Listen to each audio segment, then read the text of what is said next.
Thank you for taking the time today. My name is Sandra. I work for Consumed. So today we're going to spend an hour together, and we're going to talk about inflammatory disease, most particularly about UC, moderate to severe.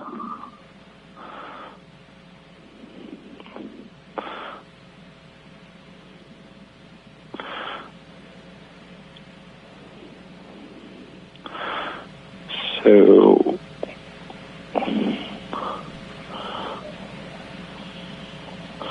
as you can hear the sound of the computer,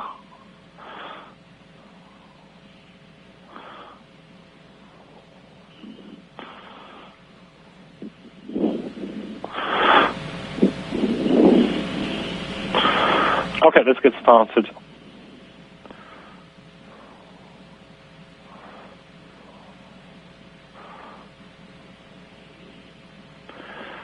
So, we're going to look at UC and moderate to severe, so I'm going to show you several messages, and I'm going to ask you your opinion about those messages to see what you understand, if it's relevant, if it's clear, if it's not. So what we want is your honest opinion. There's no right or wrong answers. So this interview, as you know, is recorded, but of course it's going to remain anonymous. So we do the recording for analysis purposes. So when you introduce yourself, please do not mention the place you work at, and do not mention your full name. If throughout this interview you mention an adverse event for a patient or group of patients, we will have to write a report together to give to the pharmacovigilance authorities. Do you have any questions before we start, or is everything clear? I think everything's clear. So first, could you introduce yourself, your role, your practice setting? I'm a gastroenterologist. I work in a unit where we manage inflammatory disease with the digestive tract.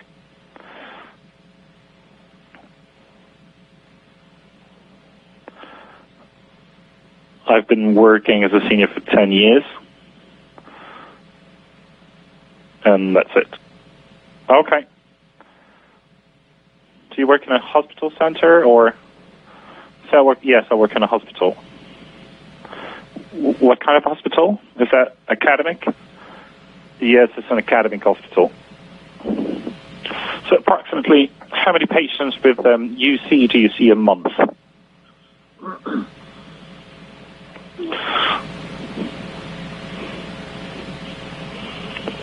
It's always difficult to estimate because it varies from one month to the other, but at least around 13 consultation and around 20 in daycare hospitals. So, what about Crohn's disease? It's a bit more, maybe 75 altogether. So to start with, I'd like to understand your therapeutic approach for DNCD. So how satisfied are you with the choice of biologic available to you for first-line UC and CD? So in first line, we don't really have difficulties. The difficulties appear in third line most of the times. But at the beginning, we have the possibility to use biologics which are quite efficacious. The main issue is the administration modality and sometimes the necessity to impose the patient to come to the hospital. Fairly satisfied with what we have in first-line treatment. What about the second line? Satisfied? The more you go through lines, the less I'm satisfied. The second line is okay still, but barely have anything left.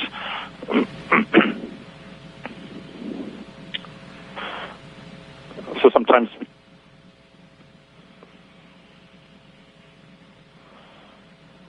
we have to ask ourselves a lot of questions and to wonder if we've been through the whole treatment, if we have done it optimally, if we've, in terms of therapeutic classes, we we run out quite quickly of options. Thirdly, for CD, it's okay, but for UC, it's a bit more of an issue.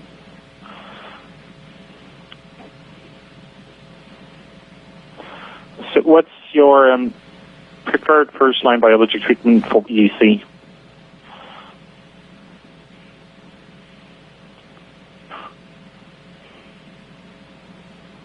Infliximab or... Well, it depends on the form, actually. If it's a severe form, it's infliximab. If it's a moderate form,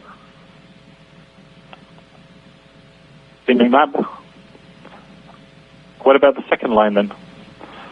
Anti-integrin, because we need to switch class.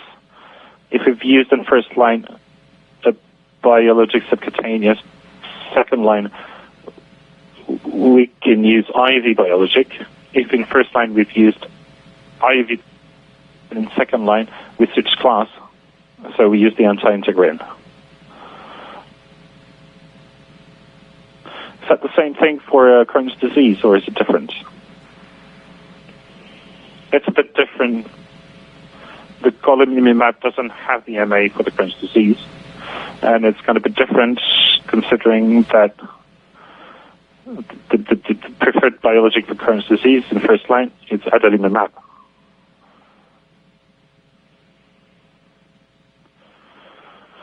As I said, throughout this interview we're going to see some messages. It's about Stelara today. So it's for moderate to severe UC. So all the statements I have are divided into topics.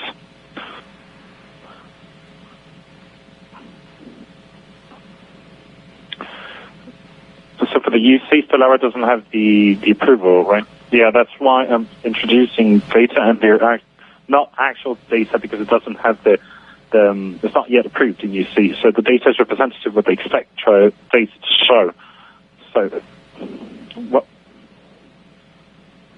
what we want is to see how you understand and what you think about those messages.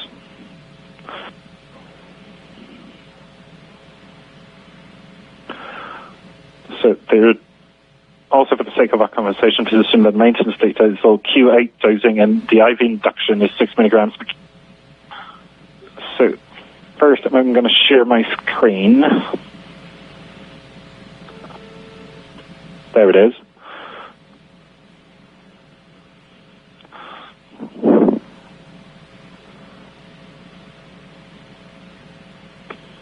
So here is an overview. So that you take a look at it quickly.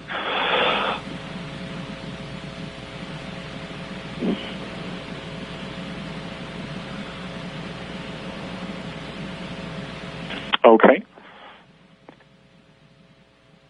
You've got the induction study design. Even those who respond to the placebo in induction, you randomize them, right? Yes.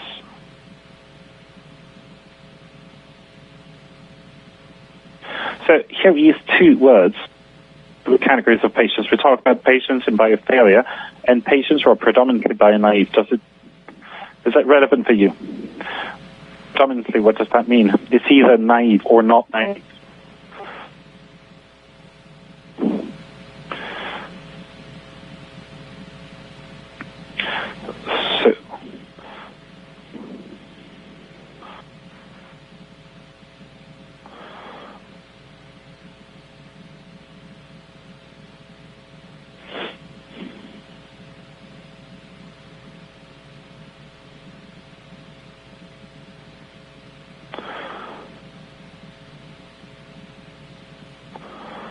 Okay, I understand now.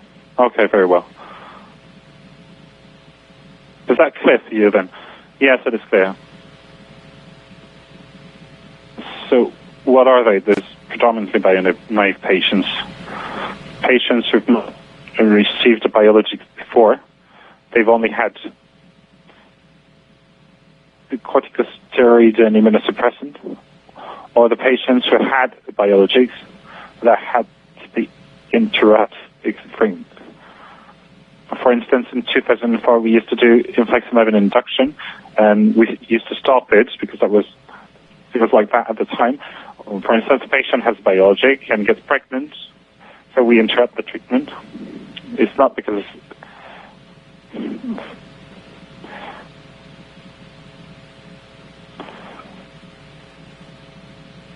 it's not naive, but it's started predominantly bio-naive.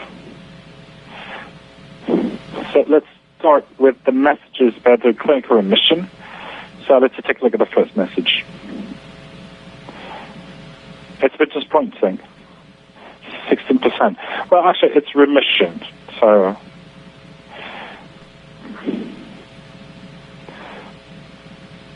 can I comment? Yeah, of course. So the 5% of remission with placebo is the ideal. I've never seen any study with just 5% of clinical remission with placebo.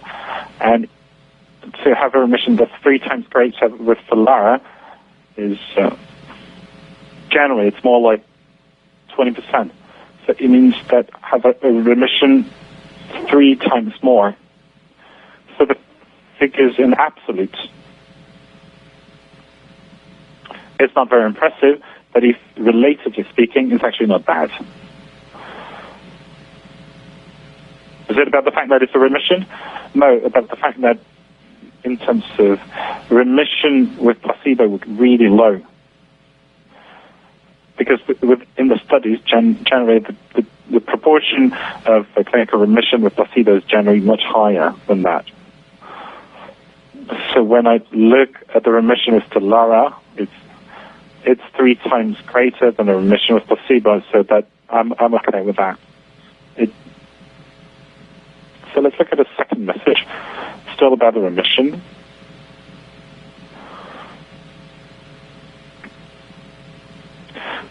So it makes you want to have bio-naive patients on Stelara.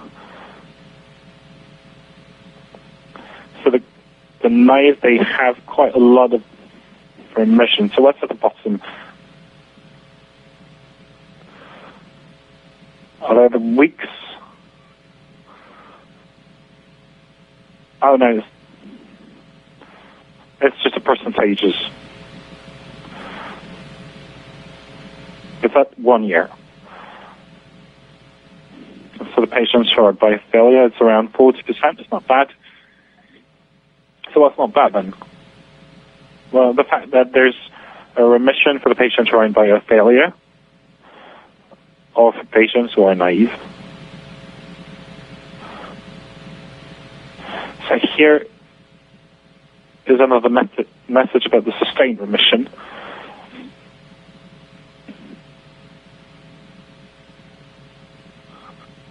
Okay, so it's pretty much the same slide, but presented differently, right?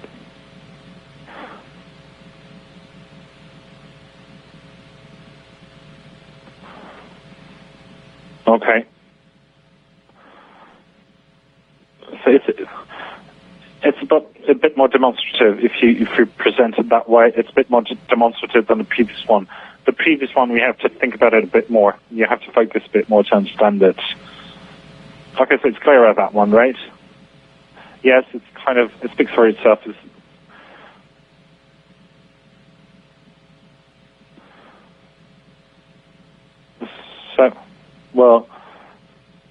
So here we're looking at the durable remission, prolonged remission, sustained remission for the patients who are bio-naive.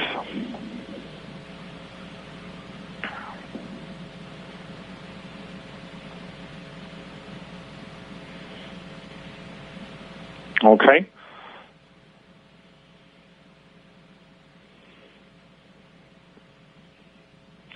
So what do you understand here? So what's the message? Stand is that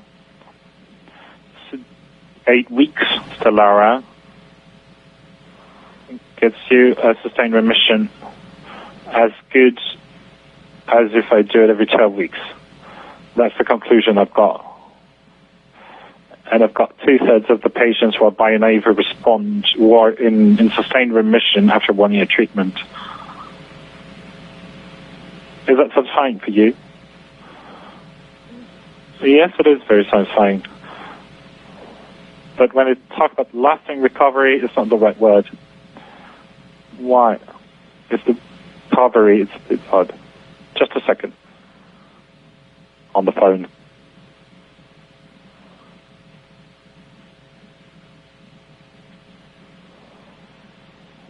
Okay.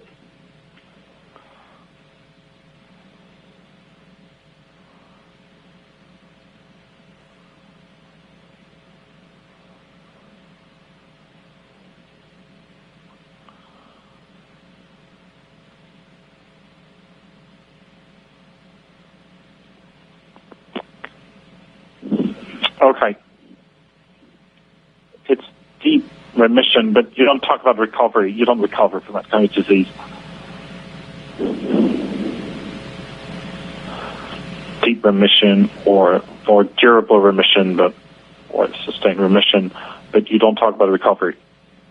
So what does that mean, durable then? Lasting? What does that mean?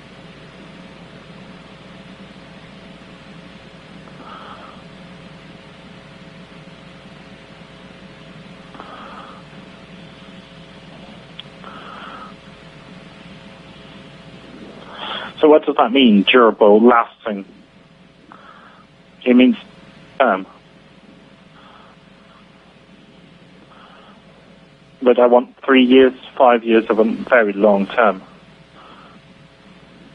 Okay, so can we talk about durable when we talk about 1 year?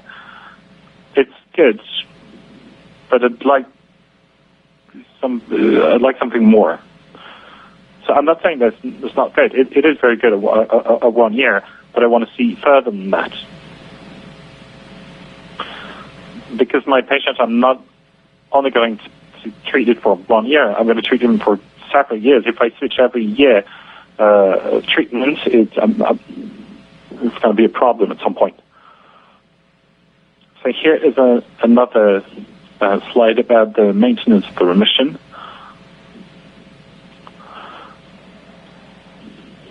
Okay, so this is partial remission of 1 year. Isn't that the same thing as before? Okay, so that's the same thing as that one? Well, the other one is sustained remission. And here is 2/3 of the patient have achieved and maintained remission with Stelara at 1 year. Well, is that more relevant, represented, but with the circles? I prefer the circles. The graph of the curves. It means that you reach quickly the remission and you keep until the end of the year, which is quite important. It means that we don't have a response that progresses with time. So we start the year with 67% of remission and we end up the year with 66% of remission. So it means that we're stable with time. And that's quite a good message, actually. But if you want to have like a quick message being conveyed, the circles are more striking.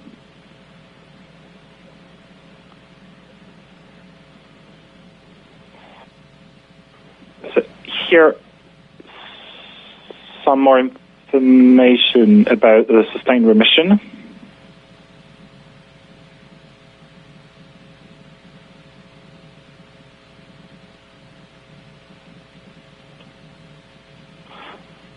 That is what the sustained remission is. So we have a quick remission that we maintain over the year. It doesn't move.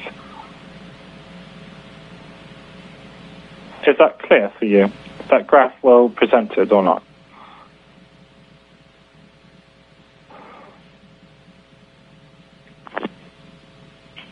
Yes, but is that the most important thing?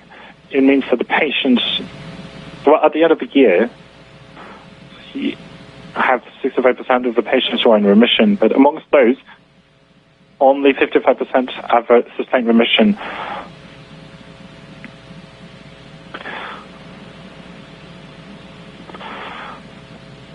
So I'm not entirely sure that this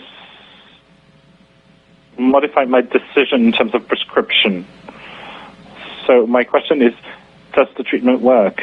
And does it allow me to get the patient on remission? So the previous message, so I understand what the sustained remission here is here.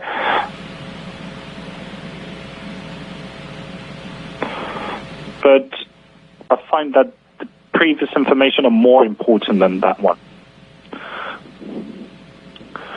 So here we talk about the corticosteroid-free remission. Well, that's very important. Why is it? Because corticosteroid, there's nothing worse in terms of medications. And morphine and corticosteroids are the worst. The more we get rid of corticosteroids, the better it is. So that's the message, that we managed to get them off the corticosteroids while on remission. So what are they showing in that message then?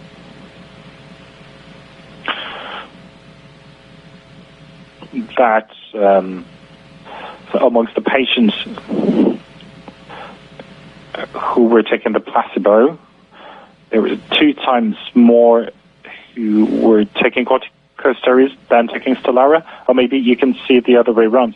Amongst the patients who were taking Stelara in remission before the end of the year, 2 times less without corticosteroids than placebo. Is that satisfying? 2 times less? Well, it is satisfying, but it means that you still have patients who are still taking corticosteroids.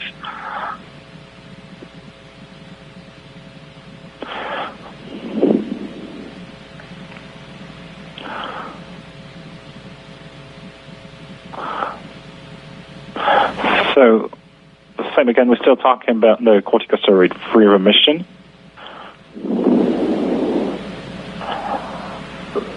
So what are they saying here?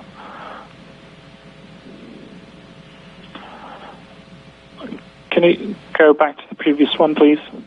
No worries. It was better for the bio-naive patients.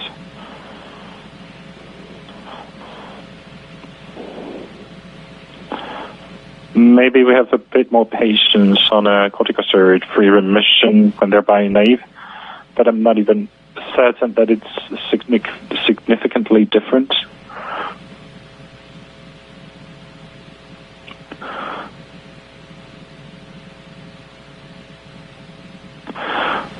So another message about a corticosteroid-free remission. Well, looking at those results, we kind of want to prescribe it every 12 weeks because there's not much difference, really, is there? Between every 12 weeks and every 8 weeks.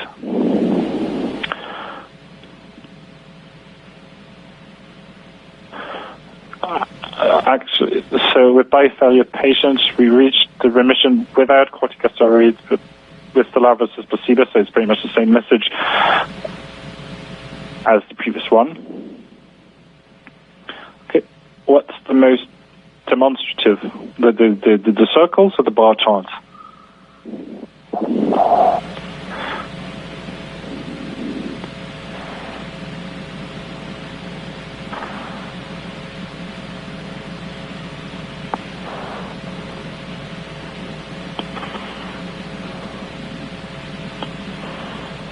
I prefer the circle charts.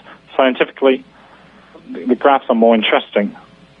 But if you want to have a quick message being conveyed and something that's been remembered, memorable, it's more striking, the circles.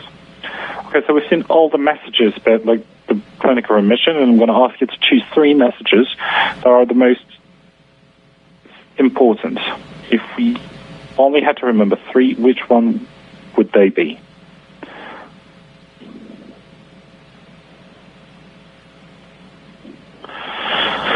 So I'm going to choose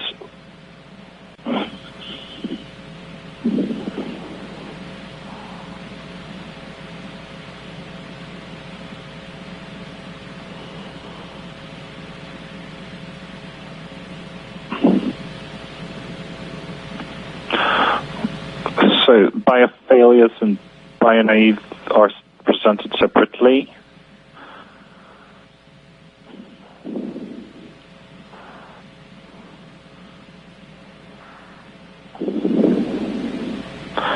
So I think you need to take ER2.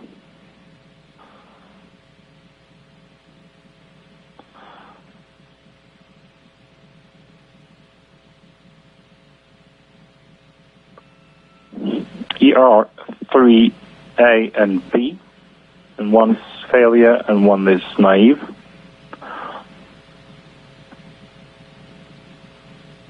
Scroll down, please.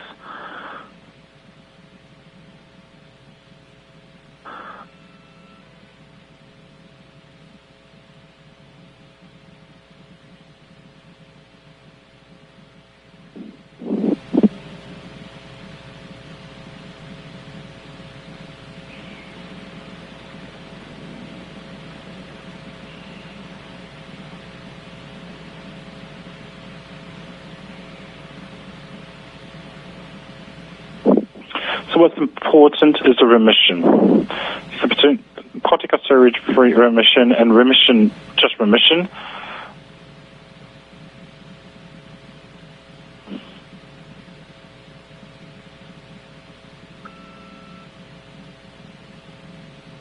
I think I'm going to pick ER3A and ER3B. So ER2, ER3A, and ER3B, right? Yes.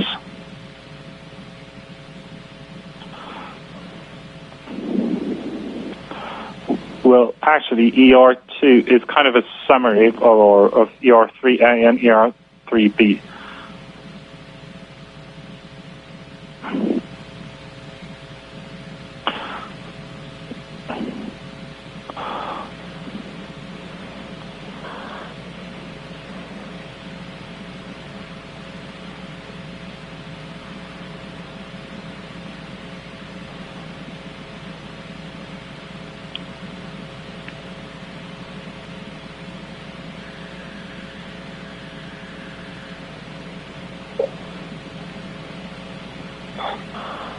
So it's not the same data in the end.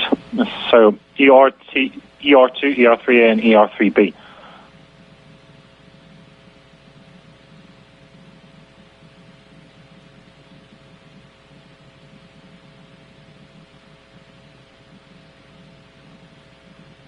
So why those three then? So in the end, what we're interested in is the clinical remission in 1 year. So I want to be able to reassure the patient and to project him in the future. So you may be naive or by failure. With that treatment at the end of the year, you have that much chance to be in sustained remission.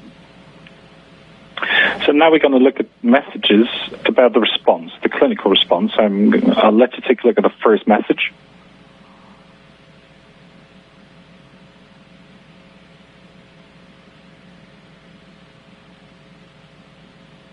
Okay. So what do you understand here? What do you think of it? That's 2/3 of the patients actually get better with Stelara, but the response is really high with the placebo too.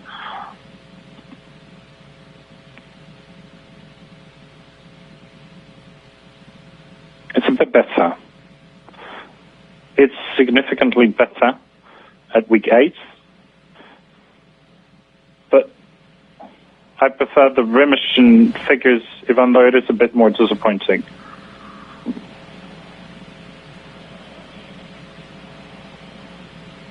So I prefer the 16% versus 5% instead of 60 versus 30.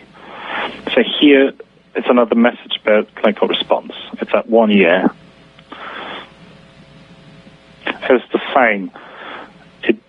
It looks good, but the figures of the remission are almost the same, if I remember well.